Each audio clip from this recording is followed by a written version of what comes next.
Hello, listeners. Welcome to Startup Catalyst. Special guest today is Ram from Noukha Technologies.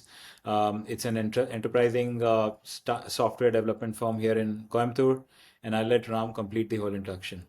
Yeah, thank you, Hital, for giving me this honor and opportunity to tell about myself and even also about my experience in the startup. Thank you for this first, and also I would like to take this opportunity to appreciate you guys. Like in Coimbatore, right? This is very few incubator centers. I feel very active, and they are very keen about making. Every week, I'm seeing a lot of things over there in LinkedIn. It's like it's feel like I'm somewhere and whenever I miss Bangalore, right? So, in Bangalore, how it happens, right? Yeah. So I can feel the same sense over here whenever I see this GRG incubator where you are leading it. I'm so happy that I'm being in Coimbatore and then I'm listening to a lot of things out there. Thank you so much for this initiative. Yeah, thanks you. Quickly, I will give my intro here. As Atul said, my name is Ram. I'm the founder of Noukha Technologies. So I have around 13 years of experience in the industry. I started with the Wipro, and then I worked with a company called Thermo Fisher Technologies, biotechnology company, and then I moved on to a company called Unext. So it's a edutech platform, and then PayPal. Then my last company was Cooker. It was similar to a Swiggy and Zomato platform. Instead of that, it is a home food delivery platform. So all these places I have been into the core technology, technical head, and then the last company was VP of engineering, and I was handling around 40-50 people out there and leading a young team. Oh, most of them are started with the interns and then joined me as an fellows over there. We helped that application to grow to 50 lakhs plus downloads. That is what till last year I was doing. And then I started Noukha Technologies on the CRG web actually. And we have been doing multiple projects on software development, custom software development, and mostly into AI development. That is what we are projecting ourselves into. And we are located in Coimbatore. And I have around 15 people out there. And we are a growing company. I'm also learning what can be done over here in an outsourcing platform because all of my previous experiences are into B2C. Now I'm getting into B2B. I'm learning a lot out there. Yeah, this is my introduction. Hey, fantastic. So, and first, thanks a lot for the kind words. I believe that we just started, and I think there's a lot more to do as far as the city and its software development ecosystem is concerned. So, interesting profile, Ram. What prompted you to go the entrepreneurial way after having worked with us impressive blue chip firms like Wipro and PayPal? What prompted you to leave everything and start on your own? To answer that question in one word, right? It's like eagerness. That's all. So I want to know how exactly things are happening in a product level, right? See, we can still do that. For example, if I work in Microsoft or work in PayPal, anywhere, I can go to that level, but it will take its own time, right? We are in a era, fast era. If you want to do something, like if you take 30 years back, right?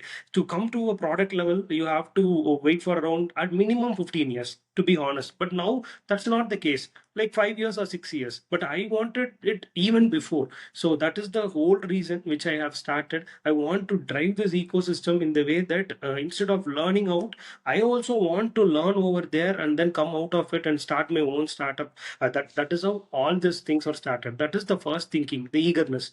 I want to know the product level instead of only knowing the technology level. I want to know the business level instead of knowing the architecture level. So something that is what pushed me out and then made me to go there. So, was it more like a big fish in a small pond than a small fish in a big pond kind of thing? You wanted more ownership on the work that you're doing? Correct. Correct. Exactly. That is what I'm looking at actually. See, the problem here I would say is, as you said, if I want to learn something, right, always there will be some kind of blockers. I don't know how to say it, but the thing is, I cannot go and I cannot know that how exactly the things are working out there in the other side. For doing that, I have to come out of all of those blockers. Instead of that, if I create it, right, it would be very easy for me to know what exactly happening over there actually. And that journey started over there at 2017-18 itself actually. So that made me to get into this entrepreneurial journey actually. So, yeah, Very that's interesting. So a lot of people, when they think about going the entrepreneurial way, they spend a lot of time around idea, building a product, testing out the whole market. But you chose the software development way, which is a lot more easier because you're still owning a firm. You might not be building proprietary software just yet, but at least you're on that growth path. So, does that take away the thunder or excitement of an entrepreneur? No, no, no. Actually, I felt the same before starting this Noukha Technologies. I felt the same way because the whole market, whole industry, whole India is moving into D2C. Correct. Everyone is looking for the products. Maybe even in B2B also they are looking for a product actually, not something outsourcing because they feel outsourcing is a old-fashioned way. 15, 20 years back itself, lot of people did it and then they seasoned it. What you are going to change over there? That is what the people are thinking. But if you take D2C, right now, the Series A funding things coming up, startups, pitching, all those fancy words came into picture. So people are believing that product is the only way I can grow myself in tech. That I don't believe that. What I see here is there is a very big gap actually. Okay, this industry has a very big gap where I feel I will give you a good example that will can easily relate to it. We were working with one of a client. Okay, they were like very seasoned giants actually. Okay, to name them, they are Naga. Naga is Naga Atta, Naga Rava, like Ashirwad, like a company over there. They Yeah. have a doing like the turnover is huge for them. Okay, it's like thousands of thousand crores they are doing. But the thing is, they are also looking for some AA partners in a startup level where they can collaborate with them, work along with them, and they don't want a seasoned outsourcing company where they will give the project, yeah, you do the work, I will give you the money. They don't want that. Instead of that, they want some combination partnership together where their team are also involved, our team will also involved, both of them will work in the same place. So it's a kind of a new synergy which we created. This can happen only in a startup, correct, and in this kind of ecosystem only. And I believe this gap has been filled by like us actually. The small startups like us can easily fill it. They will come up and step in and say, hey, I can help you, I can do that, this is what we can do, and it's successfully going on. So I believe that will never stop our eagerness, that will never stop us, even that will make us to find a new way in this industry also. I believe that. Right. So as I was mentioning to you, you are more of our new age mentors, right? Where the mentorship is not based on the number of decades of experience, but it's more based on the in-depth technical knowledge that you have in the technology landscape. Tell us a few silver bullets and some interesting aspects about software development today, which probably might sound very interesting. The world might not know, but you have discovered based on your experience. Okay. So there are like in the software development level, right? The world still thinks like nowadays I can split it across two different set of people. Okay, one set of people thinks AI will not do anything to us. Other set of people says AI is going to take up all of our jobs. We are done and dusted. Okay, I don't believe on this part also, on this part also. What I would say is that is where actually we are facing that issue. To be honest, when we are meeting a client, the client's first question or the first thing they are discussing was, Ram, I think AI can do all the work, right? Then your outsourcing company don't have much work. Just you need 2 to 3 people. You can do all of the work of 15, 20 people, and within 3 months itself, you can finish instead of 1 year. Is it possible, Ram? That is the first question everyone is asking when they are coming up with a project. Okay. Yeah. The problem is that is not even like near possible. It will take some time to AI to develop you everything. You need someone who should prompt it, someone who should give the inputs. Maybe it can be a product owner, a technology guy who is going to help you on blend it, right? So what we found out is now I shaped our team in a different way in the software development, that whoever is the QA person, he is going to be the product person. He is Right. going to work on the UI UX. So all these dots are interconnected. Now I have one person who's working on all of these three. He's helping on the UI UX. He is designing the product. He's helping and implementing as a product owner of the product, and then he's the one who's testing the product. All of this can be done by him using the AI tools. Simple.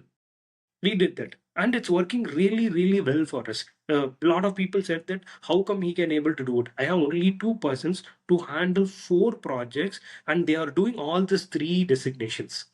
So this is the magic. We have to find out this in between of the software development journey and how we can able to accommodate all of that. And we are using all of the AI tools, okay, but still our people are working doing the coding as before. But what we did was, instead of working for 1 month, 1.5 months, we made it around 10 to 15 days. We can able to maybe 60% to 80% of our work has been handled by AI, and other 25% to 30% of the work handled by the human. That means the person who is going to do the prompting, who is going to help you out there. So I feel this is the gap which we are trying to fill, and then we are trying to move ahead of time and then say, hey, don't worry about whether AI is going to come, AI is not going to come. Be on the boat, go on the boat. You don't have choice. Don't say this boat will not go fast, this boat will not go slow. It is going. You will also get inside of it and then sail along with it. Simple. So what are the more popular AI tools that you are very comfortable with and you think are much better? And which are the ones which claim a lot but they're actually not so great? Uh, See, to be honest, we are using N18 and we are using Cursor actually. Cursor is for the development part, right? Similarly, people are nowadays saying that more towards Gemini and ChatGPT, and they are believing they too are really good. But other than the core technical persons, most of them are not knowing that Llama was doing really, really well when compared to these two frameworks.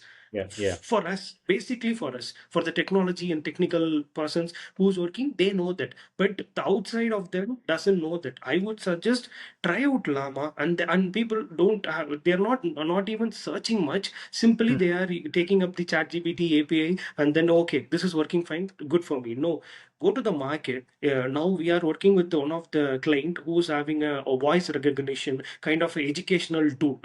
Like, take ChatGPT as your educational partner. Okay, we are building a application similar to that, and we are cloning a voice of the owner, who is the CEO of the company, right? The founder of the company. We are cloning his voice over there. His voice as the assistant voice over there. Okay, we are closely working on it. First, we thought only 11 labs is there, and we blindly believed that. We went there, and 11 labs was like $1,500 per month. They are a small startup located in United Kingdom, and then they are emerging. They cannot afford it at first, right, until they get the subscriptions. So then we started searching out. We found n number of frameworks, n number of libraries, AI libraries, LLMs, which is helping out doing that. Now we are doing the same output of 11 labs up to 85 percentage without even using 11 labs actually. We have been working closely with OpenAI's open source frameworks, and then there is other frameworks also out there. We are exploring more, and we are finding out 80-85 percentage is very nearby equal to 11 labs. So what I'm trying to say is, this is like ocean. Try to search out over there. Even we are also new to it. Probably world is new to it, right? We have to do a lot of search out there, and then you can able to find things. So this is a quick example on voice assistant. If we didn't believe that, they would have went with 11 labs or chat gpt simply, and we would have paid them. We have yeah, to shift out and then check out the frameworks out there and find out yeah. a way to work. Right, right. It's interesting that you mentioned about the impact of AI and the kind of misconception which exists in the world as far as the current software development scenario is concerned. And I'm kind of with you on that, that AI is obviously not going to completely replace humans. To a certain extent, yes, the productivity is expected to go up for developers because now they have many tasks which can actually be done by AI tools. That's totally fine. But what about the upcoming student ecosystem, right? Hmm. People who are still in colleges, people who are contemplating whether to go for engineering or not. And when they talk about engineering, of course, everyone talks about computer engineering, right? For that segment of students, do you think scenario would be very different when they pass out next, I mean, in another 4 years, 5 years? Do you think kind of development work available will be drastically different from what exists today? Okay, like I should compare this particular question to with the question it was been asked around 1990s when Tally came into picture. Everyone thought accountant work is done and dusted. No one is going to do the writing of accountant. Tally will take care of everything. Correct. That is what we thought. But slowly it got shifted. Accountants started learning computers. Then they started working their handwritten work into Tally. still tally is there, correct? But if you compare that part, it took around 8 years to 10 years for the shift. It's like a one generation shift. But Yeah. now it's happening within 2 to 3 years. That's what Hmm. the only difference. So what I would say, even I am having a lot of interns out there. I'm going to a lot of colleges for the events. Wherever I go, I say only one thing. See, before when you are studying computer science, you will learn only the programming, right? Now understand the product, understand the business. Then you will survive. When you are pitching in, you should do the coding, and your coding, half of it or maybe 70%, AI will do it. And you get 70% of the time. Use that 70% of the time in the understanding the business, understanding your what you are exactly doing for the product. That Yeah. should be more than enough. No one going to replace you at any point of time. Hmm. Got it. Got it. That makes sense. Coming to mentoring, what's been your experience mentoring startups? What are the typical challenges which startup founders come across? What are the major hurdles that you have observed? Any insight from your mentoring experience? Yeah, so recently I'm mentoring a company called Cabo Cap. They are located in Nagarkoil, Tirunelveli, near to Tirunelveli. And he was a guy who started after his college. Okay, and he is successfully doing it, but not like not if he cannot include that with the technology part of it. Okay, what he is doing is it's similar to Ola, Uber, but he is doing that in tier two and tier three cities. Okay, and he is doing good number of orders, good daily orders, everything is good, but he is getting to know only about the startup ecosystem. He has to think about in the business profitability perspective. See, the startup ecosystem totally changed now. If you take 10-15 years back, right, the traction is the only thing they will be asking you, not EBITDA profit, or are you in COGS profit, or are you in OPEX profit. No one is going to ask you. But nowadays, you need traction, you need to be a bit COGS profit at least, and you should have been in multiple places, or at least you should have proven traction out there. And active users needs to be there. They are checking all of these things, right? So now you are also need to be prepared, because the market become very bigger and saturated, and lot of people are emerging, and then they want to start their own startup. In that case, how you will differentiate your startup? Then you need to have all of this for like dimensions. You don't just think about traction only. Number of orders not going to. If you do orders and if you are doing a loss making game, then you are done. So this kind of awareness is missing out in many of the people right now. I feel I don't know how exactly, but whoever I faced, whoever I have been with, working with, connecting with, having the same issues. So I have been following up with him. Even when he is doing a pitch deck, the pitch deck was more towards on the traction part. Okay, I believe more than traction. Tell them about the profitability. Tell them about what is your plan for the next 5 years, or maybe the 3 years, where you want to be, and tell them about your new verticals which you are planning to do it. Now he is working on some verticals like electric cabs, electric motor scooters, something like that. He is planning in the tier 2 and tier 3 cities. So tell them about that actually, and make them understand. I'm not only focusing on the startup things. I'm going to focus on all of the business parts. Business parts in the sense profitability, traction, users. I have to concentrate all of that. So I believe that is a small challenge I see. Whoever is coming out of the college, they have that eagerness, they have that willingness, they have working really hard. But what they are missing out, they should understand this startup is also another business. Interesting. What do you make of the startup ecosystem right now? We've seen a lot of ups and downs, especially pre-COVID, post-COVID. There are a lot of talk about funding crunch in the market. What's your analysis? Is it possible for someone to become an entrepreneur today, or is it getting extremely challenging to run a startup from scratch? Uh, I don't think so. There actually, they should not never get struggled out there. Even you have a good startup idea, if you have an idea of how to do the profit out there, right? Then you will never struggle. If the investment comes, take it up. It's like an additional bonus. You should not follow the investment and then start a startup. Okay, maybe that's still happening. The other side, it is still happening. If you say you are an AA company, AA product, right? Then you get millions of funding out there, but you don't know what is the backdoor market or backdoor things which they have worked on it. The backstage is very big for them. They might be doing this project for 3 years, 5 years. People know OpenAI 2021-20, but they have been working from 2012 or something, right? No one knows at that point of time. So, but now they might be getting billions dollars of investment, but the work beyond is something no one knows about it. So, what I would say is, you work on your startup.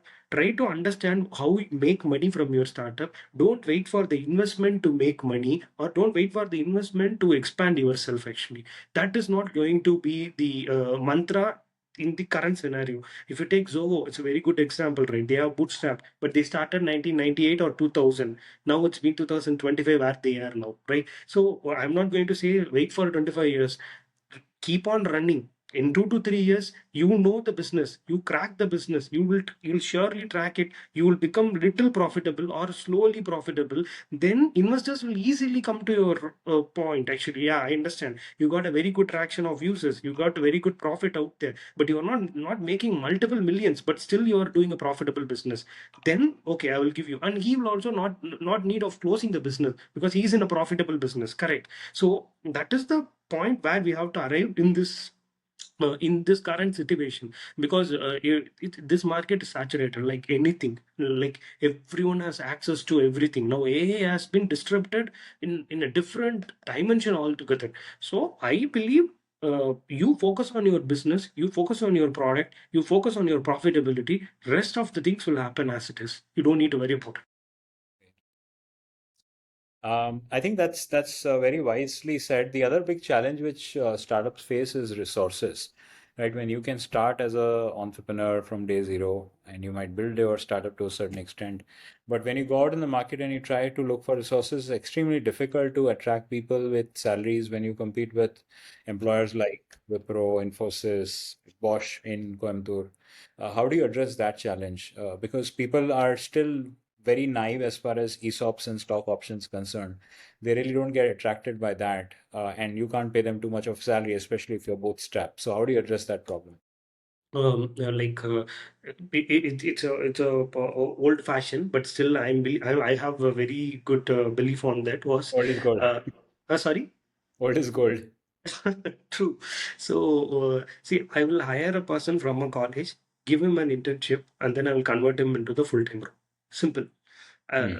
Hiring a person from internship, I can able to pay his salary. Even if it is high, that will be an affordable for me, and he'll be a good candidate.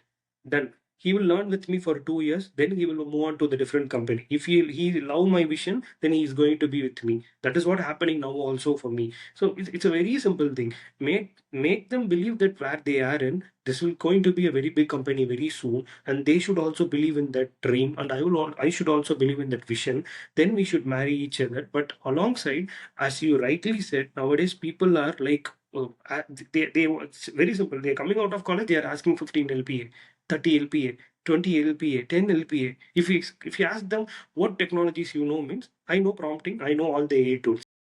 Okay, so I would say it's a misgap actually, or miscommunication. Something has made them in LinkedIn post or something. They might have saw, hey, I got placed here, but you don't know how much he worked for it. He might be doing 3 to 4 internship in his college. Who knows that, right? The background of him, you have to go and check how much he put effort over there to get there. But without doing anything, you should not go and ask a company like that. And I don't believe on that. That is why I say, you prove something. If still the company is not going to give you anything, then it's a time for you to move on or ask for something. Until unless we prove ourselves, until unless we should believe on our skill sets, then it's asking is like a fantasy game. Okay, I'm coming and asking you if you can able to give, or otherwise that starts the searching of job will keep on going.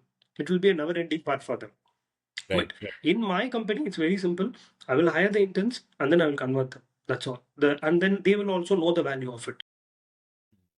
So that brings me to the critical part about skilling. So while obviously, being an intern and learning on the job in a company like Noukha obviously would be the best option. But if that's not there, is it possible for learning or picking up skills purely using online tools available nowadays, or they don't give you the real in-depth experience that you might want to have? as far as coding is concerned? Um, like uh, I think it's a kind of 50-50. Okay, 50 before, if you ask me, when I started, I should be knowing all the syntax. I should be knowing what Java, how Java works, how JavaScript works. Every in details I should be knowing before even started doing coding in Java and JavaScript. But nowadays, AI will help you do that. At least Yes. you try to understand it. You don't need to know the exact syntax of for loop or while loop. That is not needed. But you should understand what is for loop is for. Why they are using for loop. That is more than enough. So you have to be 50-50 there. Use the AI part and try to understand your code also. That's all. You don't need to write each and everything one by one line, and then you should be knowing all of the each and every syntax. Not required for. You don't need to do that. But make sure whatever you are doing coding, understand that particular code. That will going to help you. But the online tools, as you asked, right? I would say online tools can help you, but given that, you should also try to understand how exactly that works. Any tool. So, as you know, entrepreneurship is a tough task, and we need to constantly motivate entrepreneurs. Any source of inspiration and motivation that you would want to recommend, books, OTTs, movies, anything that you find very inspiring and you think you would want to recommend the audience to look up at? Okay, no, I took my inspirations in like in and around me. Okay, for example, like for if you say last time or sometime back when I visited you in your office in GRG, right? What I took the inspiration was like see, you guys are doing something that you don't know how big it is impacting the people out there. Yeah, you know, but you don't know. There was one person came and told me there was an event happening in GRG now. Is it be useful for me to go there and start up? Right? That is, he is nowhere related to GRG or nowhere related to the startup ecosystem. Nothing, right? So that inspired me a lot. How this is going to change. So I will connect it. Why I said that. 2 weeks back, I got a request from our college where I studied my PhD college technology, and they asked me for a small guest lecture event. Okay, first I hesitated. Oh, no, I don't have time or something. Then this particular event came into me actually. Okay, you guys are doing it with some purpose, or that's a different story. But the Yeah. initiative matters a lot, right? Yeah. So this is the one inspiration I see. Similarly, I have a my employees who's working with me, right? I will see a lot of people out there, the responsibility they got in, not even they are close 23, 24 years old. Okay, but the responsibility, and one of the guy built an application which has 50 lakhs plus download. Okay, and he's just 2 to 2.5 years of experience. So he is one of the is inspiration to others, even for me. In that age, right, we never think of doing that, right? So what I believe is, you just see around yourself, you will see lot of inspirations, but we are missing out there. He might be your mother, he might be your mother, father, or your any particular person. But that was, I believe, okay, small things, get to apply it in your real life. That's all, simple. We don't need to see a full movie or something to get inspired out of it. No, even when I'm talking to you, when you are asking some questions, I will see, okay, this is the way he's asking, I'm inspired by this point. Let me take it for today. So Yeah. I will try to apply, because small things can easily be applied. If you if you have a very big vision of inspiration, right, that will take a lot of time to get applied in your life. Very true, very true. Who's your idol as far as entrepreneurship is concerned? Um, Who are you very impressed with? Okay, like no one knows him actually, but he was like I started a first business. Okay, and the business was electronics business. Okay, 2017-18. It's a TV business. We were selling TV business out there, and he was a distributor who was located in Salem. Okay, and he was doing this business for around 15-16 years. Okay, he's the one who taught me how to do business, how to tackle this market, and day by day his lessons, he used to talk to us at regular basis, and then he will say, you guys are kids, just started, don't do that, do this. This is the way you have to approach them. This is not the way you have to do business. See, to be honest, when I started the business, I don't know about the profitability at all. Okay, I thought traction matters. I have to go in crores. Okay, then somehow I believed, okay, money will come into my pocket. See, that is not the case, right? You have Yeah. to work on your profitability percentage, 10%. That he taught me those things. His name is Rajamanikam. He's based out of Salem, actually. So he is a very big inspiration for me. What I am doing now, actually. Right. So Right. I very much believe that, okay, and his hard work. He was around, I believe, 55 above, more than 60, I believe. But the hard work, the amount of hard work he put till today was really, really awesome. And the second inspiration also, he's from Coimbatore, and the company name called Prakash Gears, and he is my like not my direct grandfather, but he is one of my relative and grandfather also. And he started this company around 40-45 years back in Coimbatore. And the amount of people working is 50 plus people. The amount of machines, late machines, they are very big. Everything he started from the scratch until last day he was working. He was 92 years old when he died. So when he is doing that, who I am, like not even half of his age, right? So I believe these two people are my inspiration. Very interesting. Any lasting message, any message that you want to communicate, anything inspiring that you want to share to the startup incubator and the startup community? Okay.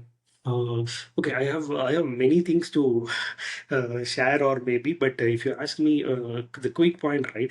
Like, see, don't believe on something someone says like, "Hey, do this. This will become super duper hit." Okay, that should come the way when you are, for example, I believe the software development when means I got to know myself. I'm good at doing this. Correct. I'm good at doing this particular part of software development. Okay, then let me try this. That is the way you should start a startup business. Don't believe all these gimmick words which is in the market saying that do the startup, you will get $1 million and then you will be selling it out for thousands of thousand crores and then you will settle in your life. Nowadays, many of the people are believing and get coming to startups only because of that. Okay, that should not be the way. And where is the passion? I don't see that is as a passion. That is like a money making machine, right? You should not come for just money making machine. Money is matter. Business is what you have to going to do. Money is going to come out of it, but make sure you have the passion to do that. Every day morning when you are waking up, you should not feel tired, or you should not, oh, okay, today I have an office, I have to go. Then you are not doing the right job. Yeah. You should believe on what you are doing, and you should have the passion of doing that. And I'm also trying to do that daily. Whenever see, I took this software development with my own interest. I have not seen any of the LinkedIn post or the social medias, or I didn't go and see some people who saying you will learn and earn around thousands of crores from this. No, nothing like that. I know what I'm doing. I have learned it for the past 13 years. Then I can able to do this. Now I'm going to start this. That is how the journey should start. It's been highly inspiring, and thanks once more for being agreeing to be part of the mentor community at GRG Genix. And I'm sure there's going to be a valuable learning experience for the incubatees and the future startups which will be Mm. associated. And thanks a lot for your time. It Thank was you. quite impressive. Thank you. Thank you. Thank you. All the best.